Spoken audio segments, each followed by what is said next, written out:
Қазақ тарихына байланысты көне деректер, әсіресе қазақ тарих халқының жаңағы қазақ мемлекеті орнағанға дейінгі түпнұсқалар, тарихи деректер біз жалпы біздің өзіміз түрік халықтарында да, оның сыртында мына Европа, Қытай деректерінде де көп сақталған. Өзімізге байланыстын айтайын, біздің өзіміздің түрік халықтарының қалдырған дүниелер дегенде, онда әсіресе жаңағы көк түрік дәуірінде сақталған жазба деректер. Ол жазба деректер көбі 90% деп айтуымыз керек, тасқа жазылған. Сондықтан қазіргі осы тасқа жазылған мұралардың өзін жинақтап, оны ғылыми айналымға түсіру, онда не айтылды, қандай дүниелер мәселе болған, хандық тарих ма, сосын оның дәстүр салты ма, осыған байланысты көптеген дүниелер осы жаңа тас бетіне жазылып қалған жазбаларда жақсы сақталған. Мәселен, Күлтегін ескерткіші, Білге хан ескерткіші, Куличор ескерткіші, Теркин ескерткіші деген сияқты қазіргі жағдайда белгілі болып отырған 11-12 ескерткіште бұл туралы жақсы сақталған.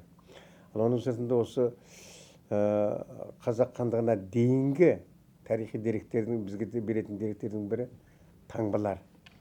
Міне жаңағы тас бетінде сақталған деректердің ішінде жаңағы таңбалар ерекше орын иеленеді. Мәселен, сол кездегі орталық және Орта Азияны мекендеген халықтар бір тұтас болған жоқ қой, әртүрлі тайпадан құралған. Бірақ тегі біреу, арғы тегі түріктекті сақтан тараған, көне скиптен тараған осындай тайпалар бөлек-бөлек тайпа болып кетті. Оның тайпалық одақтар құрды деген сияқты. Осыған байланысты олардың өз-өзінің рулары, таңбалары, сол рулардың, оның кейін тайпалардың таңбасы, оның кейін тайпалық одақтың таңбасы деген сияқты таңбалар жасап шықты. Осының барлығы тарихи дерек, тарихи түпнұсқа. Осыған байланысты дүниелер өзіміздің жерімізде, сосын мына қазіргі Моңғолия жері дейді, бұл Моңғолия жері деп отырған, Моңғол деп отырғанымыздың барлығы бұл түрік халықтарының ата мекені. Бұған моңғолдардың өзіміз енді айтамыз ғой, енді моңғолдар дегенде сол туралы бөлек түсінік бере кетемін бе, артынан моңғолдар туралы бір бөлек айтайын деп отырмын қазір осыдан кейінірек оның мәселесін айтып береміз. Соған енді дейінгі көп дүниелер осы орталық және Орта Азияда жақсы сақталған. Осыны қазір біз енді соңғы мен енді өз басым өмірімді осыған арнадым. Соның түпнұсқа дайындау дейтін болады. Түпнұсқа деген сөз түп жаңағы жазба деректі оқып, таныстырып, оның ішіндегі дүниелерге анализ жасап, жаңағы материалдарға, ақпараттарға анализ жасап, соны халыққа ұсыну. Соның ішінде ең алдымен халық оны да меңгеріп кете алмайды.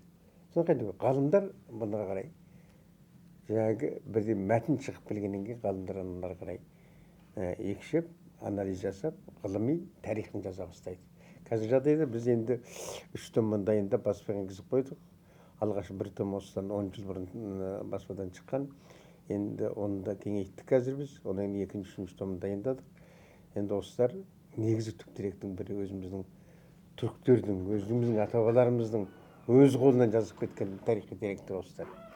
Ал оның сыртында енді көршілес Қытай халқы бар. Осы Қытай халқының 24 тарих дейтін бар.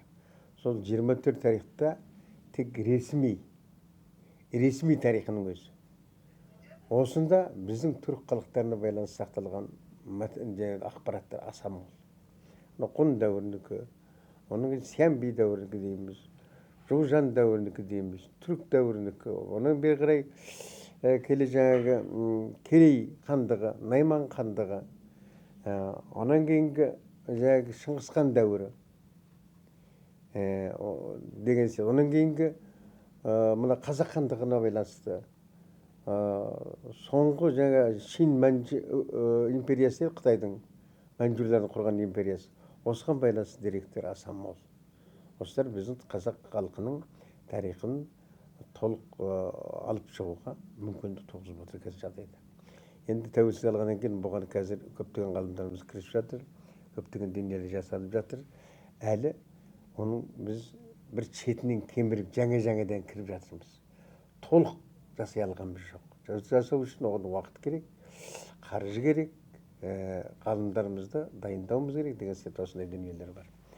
Онан кейін Европаны жағының мына саяхатшылары. Содан дүниелер. Жаңағы Марко Поло, Рубрук дейміз. Онан кейін мына орыс саяхатшылардың дүниелері деген сияқты. Сосын мына таяу шығыс елдерінің араб, парс, сосын неменеге дейінгі Ақтеңізге дейінгі жаулап алған өзіміздің түрік ағайындардың қалтыраған аса мол ақпарат, тарихи ақпарат құжаттары бар. Осыларды меңгеруіміз керек. Осылардың ішінде біздің тарихымызға байланысты дүниелер аса мол сақталған. Соның ішінде енді Керейге байланысты дүниелер жаңағы Қытай деректерінде өте көп жасырмай айтқанда бұларда. Қытай деректерінде олар Хелан, Хейлин, Хейли деген атпен сақталған, Керей деген. Енді осы Керейге байланысты моңғолдар да өздерін, мына моңғол ғалымдары Керейлерді біздің моңғол деп ыстық көреді. Түрік ғалымдар бұл түрік деп көреді. Бірақ моңғол дейін десең, сол моңғол ғалымдардың пікірін қолдайын десеңіз, онда ең бер жағы адам есімдері 100% түрік тілінде. 100% түрік тілінде. Ондағы ұрпақтары кейінгі қазақ халқының ішінде кіріп кеткен. Ал енді моңғолдың ішіне кіріп кеткен керейлер тағы бар. Mesela қазір ішкі Моңғолия дейміз. Ішкі Моңғолия дегеніміз Қытайдың қол астындағы моңғолдар. Соған кіріп кеткен керейлер бар. Ана жылы мен Қытайдың сол Көкқот деген қаласында болдым. Сол Көкқот университеті бар деген бар екен. Содан шақыруымен бір ай барып лекция оқыдым. Сонда сол керейлердің, моңғол керейлердің ортасында болдым. Олар керейміз дейді, ал олардың сонда киген киімі, салт дәстүрі, тілі, бірақ моңғолдар біткен.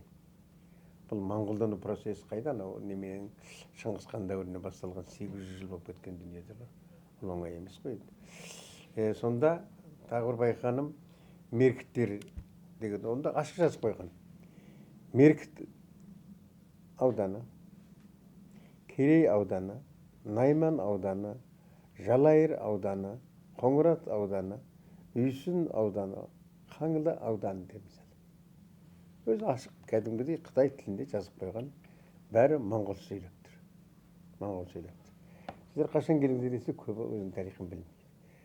Сендер түріксіңдер ме, моңғолсыңдар ма деп сұрағанның өзінде біз моңғолдымыз деп жауап береді. Оның сыртында мына Шайдым дейді, кімдер Қытайдар бұғында Шыңқай деп атайды.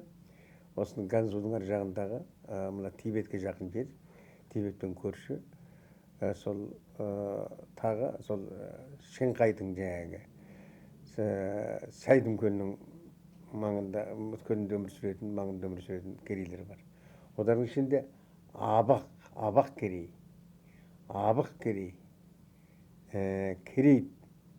Керей деген сияқты тайпалар күні бүгінге шейін өмір сүріп жатыр. Кейбіреулері кезінде сол қазақтың ішінден кеткен бекен қазақша аздап тіл біледі кейбіреулері. Кейбіреулерінде жоқ. Ал олар ана Тибеттермен жақын болғандықтан, көршілес болғандықтан жаңағы Тибетчеде сөйлейді. Және Тибет сөздері өте көп кіріп кеткен. Моңғолша сөйлейді, сосын таңғыт сөздері кіріп кеткен. Таңғытша сөйлей береді. Қытай тілді деген сияқты. Осылай Қытайдағы деректер өте ме. Соның ішінде ғұн дәуірінен басталады бұл деректер. Ғұн Сиамби дәуірінен басталады. Онан кейін Көктүрік дәуірі. Ол Қытай деректерінде онда жаңағы Вей империясы дейміз. Шығыс бей, батыс бей деп тағы біледі. Солардың деректерінде. Сүй империясы, Сүй династиясының деректерінде. Таң династиясының деректерінде. Онан кейінгі жаңағы Қытайдың 5 мемлекет болған Мин дәуірінің деректерінде. аса мол. Онан кейін Киданның 9 ғасырда орнаған Кидан хандығы дейтін болған. Кидан хандығының қоластына кірген кездегі деректер. Кидандардың хандығы 9 ғасырдан бастап орнаған. Бұны Лайо хандығы деп атаған. Осы Лайо хандығы 920 жылдары, біздің заманымыз 920 жылдары ортасынан қақ бөліп жаңа тақталасып, соның Илу-Даши деген ханзадасы бүгінгі мына моңғол үстіртіне келеді. Моңғол үстіртіне келіп, оның алдында бұлар сол моңғол үстіртіндегі тайпаларды өзінің қол астына алған, бірақ Пармални алған. Пармални дегенде сөз дегенде өз орында Киданның жаңағы әкімшілік ұйымдарын құра алмаған. Соның жаңағы Илу-Дашидің алдында гәне, соның алдында бір 10 жыл бұрын гәне құрған, бірақ сол Илу-Даши жаңағы Кидандардың хандардың тақталасында болып қашып жаңағы неменеге келеді. Орталық Монғолияға, Орхонның бойына келеді. Орхонның бойына келіп, керейлердің ортасына келіп, сонда біраз, 1-2-3 жыл өмір сүріп тұрып, керейлерден жасақ құрып, сонда керейлерді алып, соның бер жағындағы мына осының Запқын аймағы дейді, осының Алтай тауындағы наймандардан қол жасақтап, әскер жасақтап, сосын мына Шығыс Түркістанды иеленіп алған. Осында келіп иеленіп құрған мемлекетін Қытай деректерінде Батыс Лайо хандығы деп атаған. Ал біз Қарақытай хандығы деп атаймыз оны. Мына араб парсы деректерінде Қарақытай хандығы деп аталады.